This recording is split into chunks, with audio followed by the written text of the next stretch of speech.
and I'm going to talk about the Veterans Portrait Project. And before I do that, let me introduce to you my very special sidekick. He is my seizure and mobility support dog. He is here because I have a traumatic brain injury, so now every time I blank out, you'll understand exactly why that happens.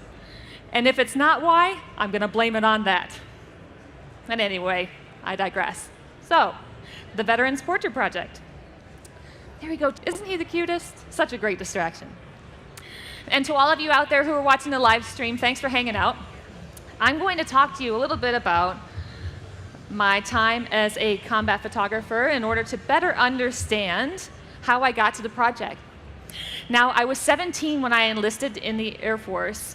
It was a family tradition, and I knew I wanted to do something creative, but the military only had 3 options. They said you could be a broadcast or a video journalist, you could be a graphics designer, or a photographer. Now, being young and 17, I said, whichever one opens up first.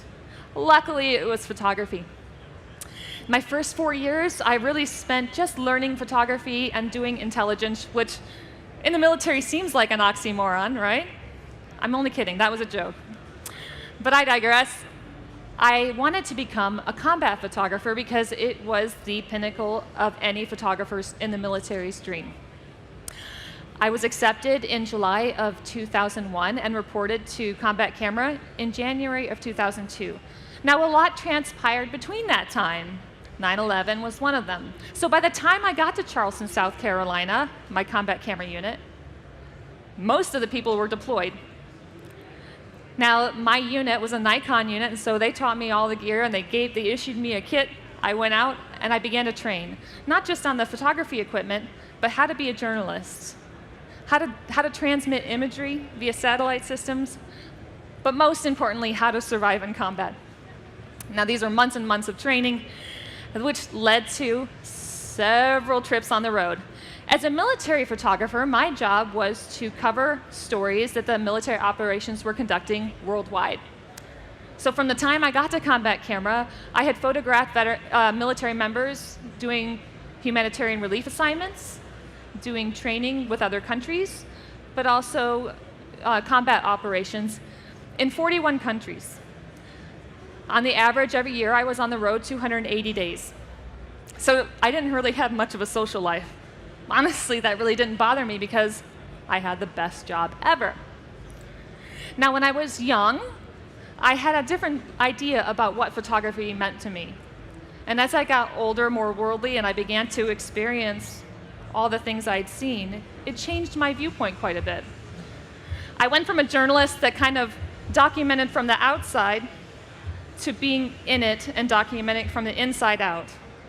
I know that sounds strange, but on my last combat deployment, I was Air Force, stationed with Army, and we were conducting operations during the Battle of Bakuba in 2007. I knew that in order to get really good imagery, I had to get to know the soldiers I was working with and to get personal, because without breaking down my own barriers, I could never expect them to reciprocate. In doing so, though, I opened myself up to something that would be emotionally painful. Because in just a couple of weeks after being deployed on that operation, we lost several men. Men that I knew, men that I had connected with, men that I had photographed. And several days after we lost them, some of their comrades came to me and asked if I had pictures of them they could share with their family and loved ones back home during the memorial. What touched me deeply was that in some cases I did have pictures, in others I did not. And that kind of devastated me and left a long-lasting impact. And from that point on, I vowed that I would take portraits of every single person that I was going to work with out on patrol in the sad event that they didn't come home. I got to calling that the last living picture. And that stayed with me. But just because I had a camera in front of my face did not mean that I was untouchable myself. Surely it acted as a great shield between myself and what was going on, but it couldn't protect me. I was hit by a roadside bomb in 2003 and again in 2007. Ultimately, getting banged up that much ended my career. It was interesting going from living my life in the fast lane, being on the road 280 days a year, capturing some of the most amazing stories, to being a veteran. It was interesting because all I had ever identified was to be a military combat photographer. From the age of 17, that's all I saw myself doing for the 20-some plus years. So when the military said, "I'm sorry, Sergeant Pearsall, you can't do that anymore," I was completely devastated. Not only that, but I was in physical pain during rehabilitation, 18 months of physical rehabilitation, and emotionally in turmoil. I had no more identity. The doctors said, "You can't carry a camera equipment, you can't stand for prolonged periods of time." All the things they were telling me I couldn't do over and over, and I bought into it. Not only that, but I wasn't taking pictures anymore. That had become my love and my passion. I wasn't connecting with people anymore, taking these pictures either. So I felt disconnected, I was alone, abandoned, in pain, emotionally distraught, and I had no identity. The worst of it was, now I was getting my medical care at a VA hospital. Think of this for a moment. When I say the word veteran, what comes to mind? Envision it. Do you see this face in your mind's eye when I say the word veteran? Absolutely not. And that's okay, because we've been exposed to veterans who are typically men, twice my age, and that was reflective in the VA. So I felt like I was constantly fighting for my care. I felt like a standout, like I was on my own, different from everybody else. And one day, a gentleman, much like every other time I was at the VA, was staring at me from my peripheral vision. And I was getting really, really agitated. And I could feel the blood rising to my face. And this is before I got Charlie, so he couldn't keep me calm, right? And I thought about, in my head, I was thinking about all the places that I could tell him where to go. None were very pleasant. But hearkening back to my ability to relate to others, I stopped myself and just turned to him and asked if there was something I could help him with. And that was simply the window that he was looking for to tell me his own story. World War II veteran, Patton's Army, liberated a concentration camp during World War II.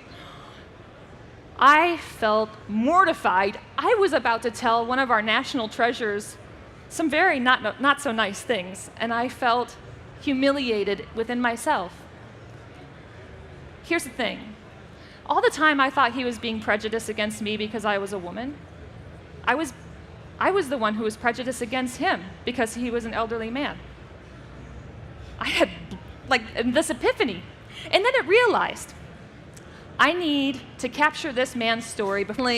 I said, okay, I'm gonna bring my camera to my next doctor's appointment, take his picture, and whomever else is in the waiting room, I'm gonna get that too.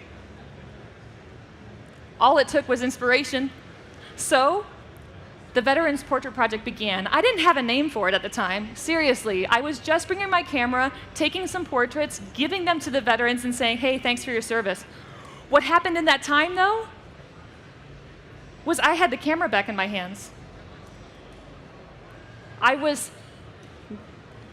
inspired, I was motivated, I was off my couch. I was thinking about things other than woe is me. And bringing about some happiness to my fellow community, to the men and women who felt the same that I did, unrecognized, abandoned in some ways. The Veterans Portrait Project became emotionally healing because with every veteran, they were telling me their stories and validating the feelings that I were feeling in that time, ones that I was grappling with. Not only that, but now that I had a camera back in my hands, I was beginning to take on assignments outside of the project. So it was motivating me professionally. Here's the thing. When I left the military, I had a couple of Nikon cameras that I had acquired while I was in service that I shot my own personal assignments with, and I had some SBs. That's all I had. So some of you are sitting here and thinking, well, you must have had this bang out studio and all this really, this and that. Nope, I had a bag. This is an example. I would set up anywhere I could. This particular picture was set up in a carport at a VA's transitional home for homeless veterans. This picture was set up underneath a portico at a VA clinic. Early on, that first year, I took 300 portraits. It was never public. I just took them, and again, I gave them to the veterans. I knew right away that I wanted the portraits to be in black and white. Why? Well, I had set this ridiculous goal after that first year that I would photograph veterans in every state and province from which we recruit for the military. I thought that was going to be a lifelong endeavor. So black and white to me was going to be timeless, regardless of how much time had passed. Not only that, but I felt black and white made the person concentrate on the imagery. I didn't know a whole lot about lighting. I had taken one of Joe McNally's classes, amazing lighter, but as a journalist, I didn't really apply it enough to retain it, so I had to start all over again.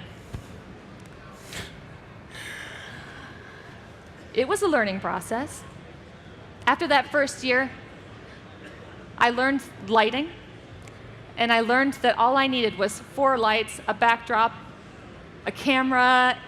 I actually shoot with 2 cameras, a variety of lenses, and a really good personality.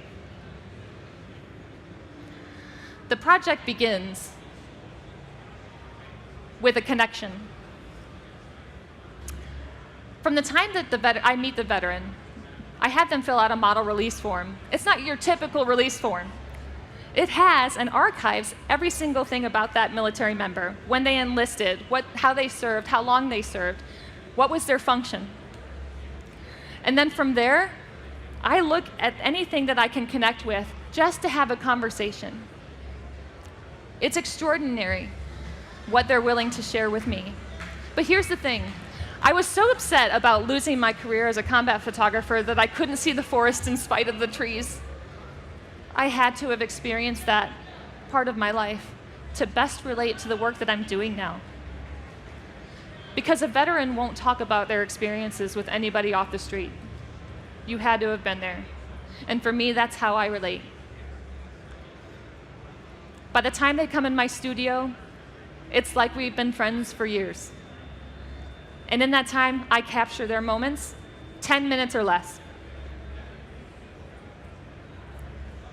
I don't prompt that. I don't ask for that. It just happens organically, and that is the best way portraits should happen. For many veterans, they've never talked or voiced about their experiences. I always thought that the project was something more cathartic for myself. I had never anticipated that it would be healing for others. I ran across a veteran at a VFW convention, and he and his wife were standing in line. It was finally his turn. We got to talking. I gave him a little hug, gave her a hug. She went and sat in a chair behind me. Now, we got to talking, and we locked eyes. When I'm talking to a veteran, nothing else exists. CES, it's manic here.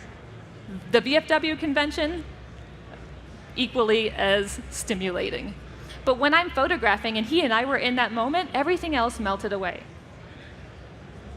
So we just began to talk, and he told me about his job in the Army in Vietnam. He told me that his job was to identify the KIA, and that's those who were killed in action, to identify them by their remains. I mean, it was really intense conversation to be having in the middle of an event like this. But he and we were connecting, and I was taking portraits. Suddenly, I was snapped out of our conversation by this heavy weeping over my shoulder. I had completely forgot that his wife was sitting within earshot. Afterwards, she came up and she hugged me, still sobbing, and said, "I never knew what my husband did in Vietnam. It's the first time I ever heard it. Thank you." I am always humbled and deeply touched that veterans feel close enough and open enough and vulnerable enough to share their stories with me. Oftentimes I do feel inadequate and just hope that I am provided the words and the energy that they need for healing in that moment too. The thing is, each experience touches me deeply. And words can't express that. But what I like to do is from the moment they come in, as I said, allow them to feel as though nothing in the world matters but their story in that moment, that they deserve the recognition, that they deserve the thank you, and that's what I can provide for them. My life in the military was a life of service. When I retired from the military, I didn't know what I was going to do. The Veterans Portrait Project had just become an extension of that service and to give back to a community I loved very much. And through my experiences with them, it has made me a better photographer. They have made me a better person. They have brought out the best in me. So 10 years ago, this gentleman, Bobby Henline, was in the Army in the Battle of Bakuba with me, though we didn't know each other then and our paths hadn't crossed yet. But he was hit by an improvised explosive device, and he was the only survivor from that explosion. But he didn't let it get him down. He is now a comedian and a public speaker with Bravo 748. And I highly encourage you to check him out. He is incredibly funny and the epitome of resilience. He is an amazing person. And it's hard to think, oh, woe is me, when you run into such an extraordinary individual. That's his service dog, Daisy, by the way, licking his head.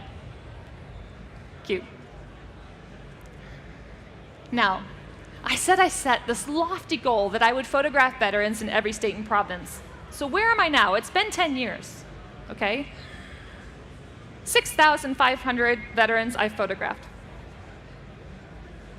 Yeah, 27 states. Over 125 engagements. 23 more states to go. What's wonderful about personal projects is that when you're doing it right, it's not so personal anymore, y'all. Here's the thing. That first year I photographed those 300 veterans, an art director at the Charleston VA, my hometown VA, said, let's do a Hall of Heroes. Let's feature portraits down the hall and give ownership to the veterans of this VA. And I was like, what? That's an awesome idea. Thank you for believing in me and this project and giving the veterans the recognition and acknowledgement they deserve. I would have never guessed in a million years that my work would be honoring Vietnam veterans in the Pentagon. Incredible. Moreover, I'm going to have a number of prints exhibited at the National Veteran Museum being built right now, and that will debut in July. What's great, though, is if you think about not necessarily a smaller scale, because this is not a small endeavor, but we have pop-up exhibitions across the nation. I said I've been to 27 states. We have set up and curated exhibitions across the nation that feature local area veterans, and we invite the local populace to come and talk to these veterans about the issues that they face, but also talk about what contributions they are lending to our society. Look around you. Do you know what a face of a veteran looks like? Would the veterans in the room please stand up or raise your hand? There's one in the back. There's one right here. Thank you very much. I want to give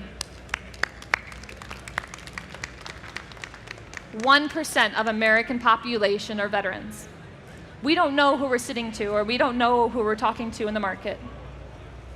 Extraordinary individuals like that gentleman I met all those years ago who changed my life. What's next? Well, I gotta finish the states, y'all, so I've got 23 left to go. If you visit veteransportraitproject.com, we have it listed, all the states we yet need. So if you're in that state, I encourage you to look up how to host the Veterans Portrait Project and get us out there so that we can archive the stories, most importantly, of the World War II veterans before it's too late. And let's face it, the Korean War veterans aren't getting any younger. The Vietnam era guys aren't getting any younger either. I see you like swiping your, I'm only teasing. He's like, me? No. Okay. For me, I want to do a book, but I want to finish the states first. But I also want to continue to do the project no matter if I accomplish all 50 states. Because today, there are still young men and women raising their right hand saying that I will give my life of service to this great nation and service to this country. Sleep well because I've got your back. To me, there's no better way to honor their service than to pick up my camera and take portraits for their loved ones, that last living picture, that legacy that stays with us. To make a great portrait, you have to have a great subject. And you have to be a good photographer to be on point when those moments happen. I question you. What a part of your background can you take and turn into a positive to give back to your community? The project was a thank you and is now, I feel like, an evangelist for veterans' rights and needs. And I never thought I am. Through the countless and thousands of veterans that I have interacted with over the course of the last 10 years have really changed my life. I encourage you to stay in touch with me. I'm on Twitter and Facebook. I'm also on Instagram if y'all have your social media devices out. I'm at SL Pearsall.